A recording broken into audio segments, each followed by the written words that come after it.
Welcome students, मैं सचिन यादव आज एक बार फिर आपके सामने हूँ। भारत में अंग्रेजों के आगमन के कड़ी में हम दूसरा वीडियो ये लेके आए हैं आपके सामने। तो इस वीडियो में हम बताएंगे आपको उसके आगे से कि विलियम हॉकिंस यहाँ 1608 में जब हेक्टर नामक जहाज से पहली बार पैर रखता है भारत की भूमि पर, पहला अंग्रेज होता है जो जलमार्ग से भारत की भूमि पर कदम रखता है। और ये बहुत ही मृदुभाषी रहता है और मतलब जो है स्वभाव से बहुत मृदुल रहता है। और इसका क्या होता है कि इसको दो भाषाएं आती हैं, दो क्या ये मतलब जो है फारसी और मतलब जो है अंग्रेजी भाषा को जानता था, साथ साथ हिंदी भी जानता था थोड़ी बहुत। तो ये औरंगजेब के दरबार में आके लोगों उसको अपने व्यवहार से प्रभावित करता है।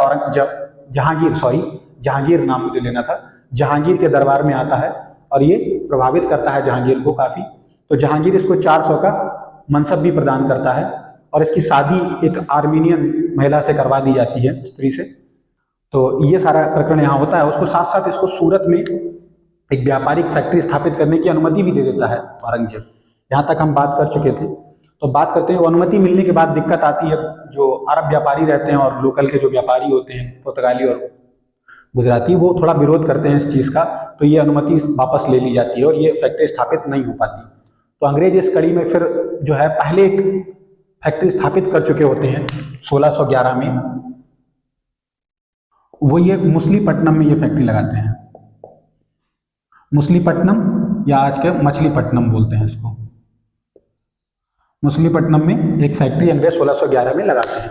लेकिन फिर दोबारा जब पुर्तगालियों को ये 1611 के स्वाली के युद्ध में परास्त कर देते हैं, तो जहांगीर जो होता है उस समय शासगद्दी पर, वो इनसे प्रभावित होता है और इनको अनुमति दे देता है दोबारा सूरत में फैक्ट्री लगाने की। तो इनकी पहली आधिकारिक फैक्ट्री की अगर बात करें तो वो 1613 में लगती है।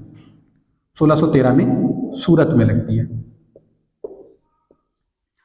यहां तक की बात हो गई क्लियर। अब इसके बाद हम बात करते हैं, ये सूरत में फैक्ट्री इनकी लग जाती है और उसके बाद की बात करते हैं तो आगे बढ़ते हैं। तो इसी क्रम में फिर एक इनको यहाँ बहुत असुविधा होती है मछलीपट्टनम में अपना काम करने में, क्योंकि ये डचों का भी रहा होता है क्षेत्र। तो यहाँ पे इनके अधिकारी इनको बहुत तंग करते हैं, बहुत परेशानियां होती है व्यापार करने में। तो यहाँ से थोड़ा शिफ्ट करके मछलीपट्टनम से थोड़ा इधर उधर आंध्र में ही अमरगांव है एक जगह, अमरगांव में ये एक फैक्ट्री और लगाते हैं 1626 में। जब यहाँ इनको डचों से और बाकी व्यापारियों से दिक्कत होती है तो इनको अमरगांव में एक फैक्ट्री 1626 में स्थापित करनी पड़ती है। इसके बाद यहाँ क्षेत्र रहता है गोलकुंडा का क्षेत्र, ये लगभग ठीक है। इस क्षेत्र में एक शासक रहते हैं। गोलकुंडा के शासक से इनको एक सुनहला फरमान मिलता है 1632 में। कुछ व्यापारिक सुविधाएं इनको प्रदान की जाती हैं सुनहले फरमान के तहत। लेकिन उसके बावजूद इनका जो अधिकारी रहते हैं शासन के, उनकी मांगों से पीछा नहीं छूटता। तो फिर ये अपने नए खोज में लगे रहते हैं कि कहीं कुछ अच्छी जगह मिल जाए तो अच्छी जगह मिल जाए। तो पहला जो प्रयास होता है वो फ्रांसिस डे की तरफ से होता है। वो यहाँ पे मद्रास में जो है इनका पहला जहाँ प्रेसिडेंसी नगर बनता है, उसको वो चंद्रगिरी के राजा से पट्टे पर लेता है मद्रास को। ये सन 1639 की बात है। इसको हम लिख देते हैं सुनहला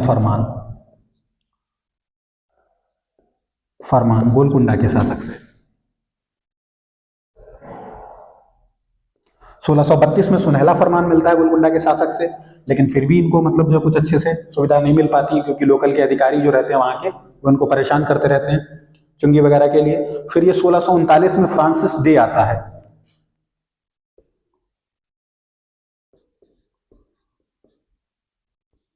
फ्रांसिस डे जो है ये मद्रास को चंद्रगिरी के राजा से पट्टे पर ले लेता है और मद्रास को डेवलप करता है।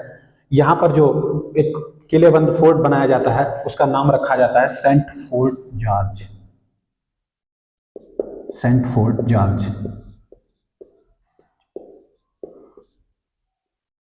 ये इस हिस्से में अंग्रेजों का जल्द ही जितना भी इलाका होता है उसका वो सब इसी के अंतर्गत आ जाता है जल्दी जल्दी। यहीं से इनका विकास होता है। ये पहला प्रेसिडेंसी नगर भी बनता है इनका अंग्रेजों का, जो चंद्रगिरी के राजा से फ्रांसिस डे ने पट्टे पे लेके मद्रास को डेवलप किया, जो आज का चेन्नई है, वहां पे सेंट फोर्ट जॉर्ज है। फिर इसके बाद की बात है, आगे चल के फिर पुर्तगालियों का और इनका संघर्ष जो है समाप्त हो जाता है धीरे धीरे। 1630 में एक संधि हो जाती है। 1630 में मैड्रिड की संधि होती है, इस मैड्रिड की संधि के तहत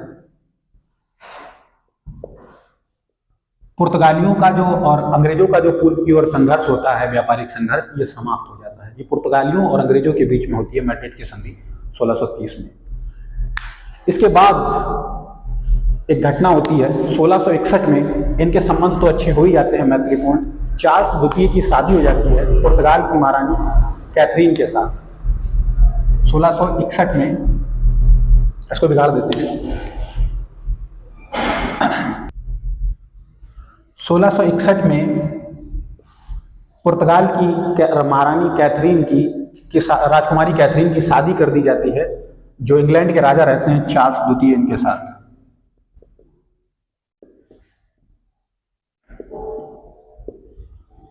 चार्ल्स द्वितीय के साथ विवाह होता है।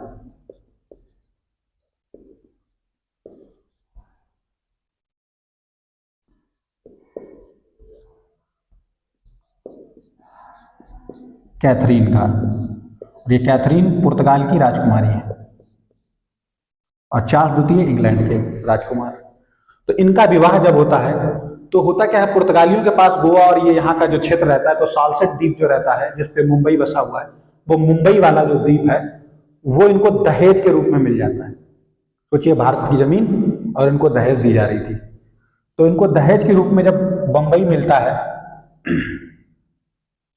तो ये बंबई जो है कुछ समय के बाद, ये 1661 में शादी होती है और 1668 में ये राजा जो है इंग्लैंड का उठा के कंपनी को इसको किराए पे दे देता है।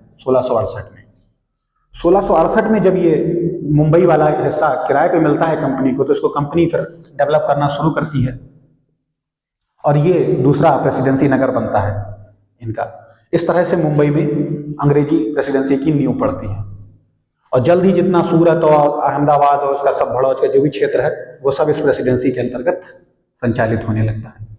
इस तरह से मुंबई में अंग्रेज स्थापित होते हैं। तो आगे बात करते हैं, हुगली में, बंगाल में ब्रजमैन के अधीन एक फैक्ट्री खोली जाती है, कोठी बनाई जाती है और बंगाल में भी शुरुआत की जाती है व्यापार की। इसी दौर में जब यहाँ तीनों जगह पर लगभग इनका व्यापार फैलना शुरू हो जाता है, तो एक किस्सा होता है, घटना, एक पत्र लिखा जाता है अंग्रेजी शासन को।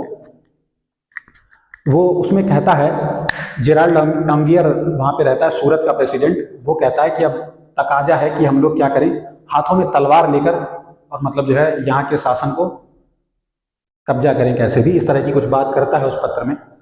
तो जो फिर उसी तरह के आदेश इनको मिलते हैं सरकार की ओर से कि अब आप जो है इतनी विशाल आय निकालिए, यहाँ एक सुव्यवस्थित शासन की नींव पड़े और कंपनी का व्यापार भी संचालित हो साथ ही साथ।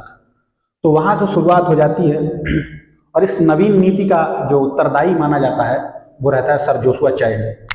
अब यहाँ एक घटना होती है, एक जहाज औरंगजेब का रहता है जिसको ये सर जोशुआ चाइल्ड जो है का जो भाई रहता है वो पकड़ लेता है। जब वो उस जहाज को पकड़ लेता है तो वहाँ फिर औरंगजेब कार्रवाई करता है और उसको वो हार जाता है, माफ़ी मांगनी पड़ती है। लगभग 1.5 लाख रुपए वो हार जाने के तौर पे भी उस युद्ध के देता है, माफ़ी मांगता है। उसके बाद वो मतलब उसको क्षमा कर देता है औरंगजेब। औरंगजेब जो है यहाँ पे भी गलती करता है, आगे भी गलती करता है, जिसके परिणाम होते हैं कि बाद में अंग्रेजों का शासन पूरे भारत में स्थापित होता है। तो आगे चलकर फिर बात करते हैं सन 1600, ये जो घटना थी ये 1688 की थी। 1688 में ये जहाज जो है पकड़ा था उसने जोशुआ चाइल्ड के भाई ने। तो यहाँ पर जो घटना होती है इसके बाद की फिर बात करते हैं। 1688 के बाद हुगली को लूटने का एक प्रयास करते हैं अंग्रेज, वहाँ की बात करते हैं। वहाँ भी औरंगजेब गलती करता है। सन 1686 की बात रहती है। सन 1686 में जब हुगली को लूटने का प्रयास अंग्रेज करते हैं तो औरंगजेब सेना लेकर जाता है और इनको भगा देता है वहाँ से। जब ये भागते हैं तो एक ज्वारग्रस्त द्वीप पर जाके शरण लेते हैं। वहाँ शरण लेते हैं, वहाँ से फिर बातचीत शुरू करता है जॉब चारनाक। बहुत कूटनीतिक होता है ये व्यक्ति, बहुत सूझबूझ से काम लेता है उस समय। जॉब चारनाक, जॉब चारनाक जो होता है ये बहुत कूटनीति से काम लेता है, औरंगजेब से बातचीत शुरू करता है, फिर इनको इजाजत मिल जाती है रात में सुल्तानाती में लौट आने की, और उसी तरह से शुरुआत होती है फिर बंगाल में एक नई नींव पड़ने की। आगे चलकर जब समय बीतता है तो 1690 में, उस समय अजीमुशान सूबेदार रहता है बंगाल का, तो बंगाल में फिर इनको क्या करा जाता है, सूतानाती, कालीकाता और गोविंदपुर, ये 3 गांव जो है 1698 में आते आते दे दिए जाते हैं। 1698 में इनको ये 3 गांव दे दिए जाते हैं, इनकी जमींदारी दे दी जाती है, क्योंकि 1691 में इनको जब यहाँ पे व्यापार कर 90 के 91 के आसपास इनको व्यापार करने की मिलती है इजाजत, जब यहाँ रहते हैं, तो शोभा सिंह नाम के एक वर्धमान जिले के जमींदार रहते हैं, वो इनका विरोध करते हैं बहुत ज्यादा, तो उसके चलते अंग्रेजों को थोड़ी छूट और मिलती है बंगाल शासन की ओर से। तो 1698 में सूतानाती, कालीकाता, गोविंदपुर तीनों गांव की जमींदारी इनको मिल जाती है, और जमींदारों को महज 1200 रुपए इनको देने होते हैं वार्षिक। 1200 रुपए लेकर इनको देकर जमींदारी मिल जाती है। यहीं से नींव पड़ती है भावी जो आगे का इनका अंग्रेजी शासन का भारत रहा है उस दौर की राजधानी की। जो राजधानी यहाँ पे फिर एक किला बनाते हैं ये, उस किले का नाम रखा जाता है फोर्ट विलियम। फोर्ट विलियम यहाँ कलकत्ता में स्थापित होता है। फिर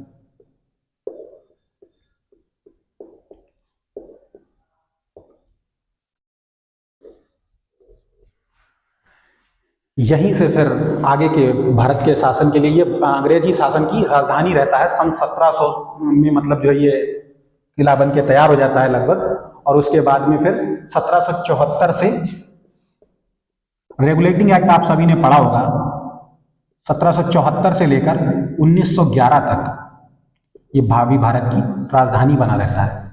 इस तरह से बंगाल में ये स्थापित होते हैं इस घटना के तहत। तो आपने यहां से समझा कि कैसे तीनों प्रेसिडेंसियों में अंग्रेजों ने धीरे धीरे अपने पैर जमाए। अब यहां तक तो अंग्रेजों का ये इतना किस्सा आपने समझ लिया। अब कुछ मिशन आए थे, हम उनकी चर्चा कर लेते हैं। तो पहले हम बात करते हैं 2 मिशन जो आए थे उनकी। उसमें पहला मिशन था Norris mission. Sir William Norris की अध्यक्षता में ये मिशन भेजा गया था। हमने आपको एक कंपनी पिछली क्लास में पढ़ाई थी जो विलियम तृतीय के प्रयासों से बनी थी, English company trading into the east करके। वो कंपनी के तहत ये विलियम नॉरिस की अध्यक्षता में एक दूत मंडल भेजा गया, शिष्टमंडल, औरंगजेब के दरबार में। इनको कुछ सुविधाएं कंपनी के लिए चाहिए थी, लेकिन ये असफल रहा था प्रयास। तो इसमें बताने को कुछ खास है नहीं, बात करेंगे आगे।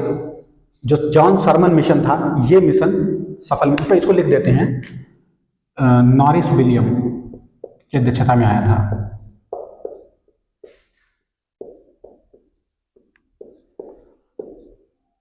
नॉरिस विलियम की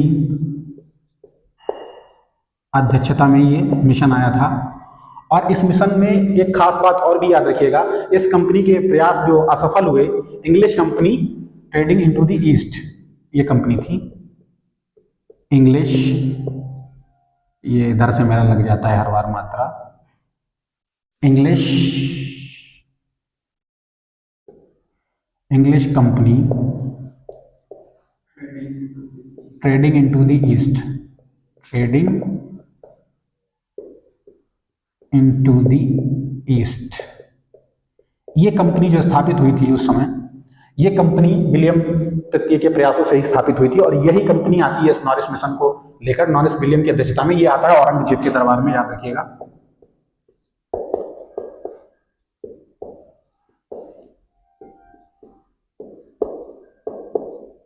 ये मुख्य मुख्य बातें हो गई। इसके बाद जब ये असफल रहता है अपनी सुविधाएं प्राप्त करने में, तो क्या होता है, गोडोल्फिन जो रहता है व्यक्ति, हमने आपको पहले भी उस क्लास में बताया था, गोडोल्फिन,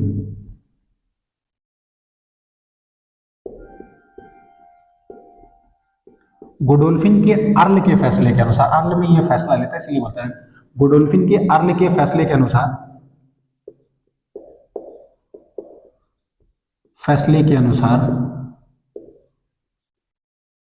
1708 में जो हमने बताया था कि सभी कंपनियों का मर्जर हो जाता है 1708 में, तो वो फिर कंपनियां सारी एक हो जाती हैं। इसमें बस इतना ही निष्कर्ष निकला कि इसके असफल होने के कारण मर्जर हो जाता है और इसका और कोई बहुत ज़्यादा योगदान नहीं रहा। औरंगजेब के दरबार में आया था, नॉरिस विलियम इसके अध्यक्ष थे। गुडोल्फिन के अर्ल के फैसलों के अनुसार बाद में इस कंपनी का विलय करवा दिया गया। आगे बात करते हैं जॉन सरमन मिशन की। तो बात करते हैं जॉन सरमन मिशन की। जॉन सरमन की अध्यक्षता में यह मिशन आया था, इसीलिए इसका नाम John sermon mission. John sermon की अध्यक्षता में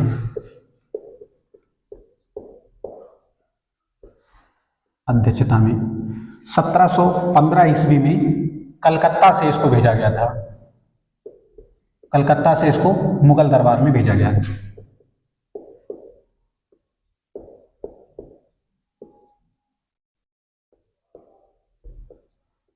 मुगल दरबार में इनको भेजा गया। इनकी याचनाएं क्या थी? इनकी मांग थी कि जो कंपनी द्वारा सिक्के ढाले जा रहे हैं उनको मान्यता प्रदान कर दी जाए, मुगल भारत जितना भी है उसमें, और साथ ही साथ 38 गांवों को खरीदने की इनकी याचना थी। ये 38 गांव खरीदना चाहते थे।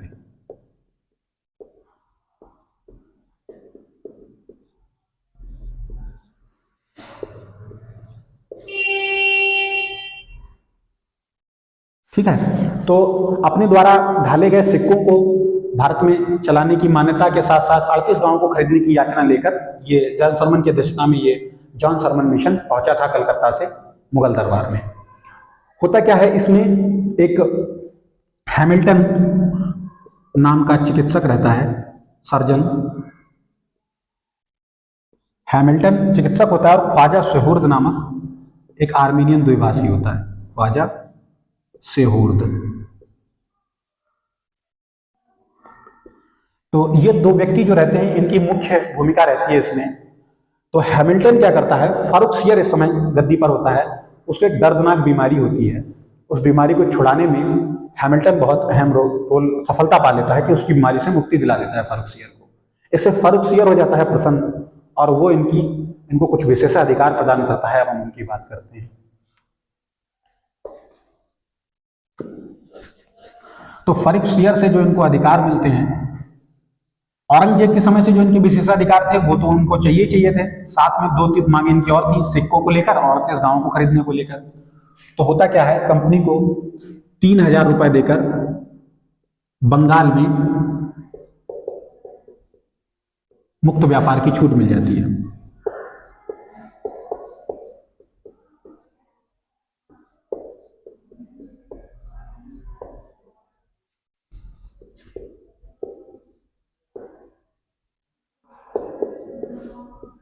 इसके साथ साथ एक काम और भी होता है,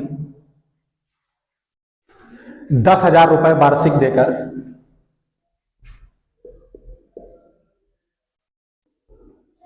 10,000 रुपए वार्षिक देकर ये पूरे मुगल भारत में जो सूरत उरत का क्षेत्र था समस्त जगह पे व्यापार करने का अधिकार प्राप्त कर लेते हैं। इसके बाद एक शर्त इनकी और मानी जाती है, जो इनके द्वारा ढाले गए सिक्के होते हैं उनको मान्यता प्रदान कर दी जाती है। तो इनको सूरत में भी व्यापार करने की पूरी छूट मिल जाती है और बंगाल में भी। इसके साथ साथ हमने कहा कि उनको सिक्के चलाने की भी पूरी छूट मिल जाती है कि वो अपने सिक्के मुगल भारत में चला सकते हैं। तो ये जो है इन छूटों को और इन विशेषाधिकारों को ऑर्म नाम के अंग्रेज ने कंपनी का मैग्ना कार्टा कहा है। ऑर्म ने इसे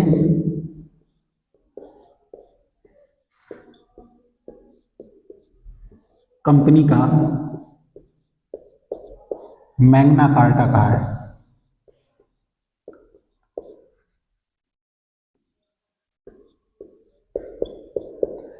इन दोनों मिशन के अलावा जहांगीर के दरबार में सन 1615 में टॉमस रो आया था, जिसको आप सभी जानते हैं। इसके साथ एक पुर्तगाली महिला रहती है, बीवी फिदवा करके उसको उपाधि दी जाती है। ये किस्सा भी आपने बहुत अच्छे से सुना होगा।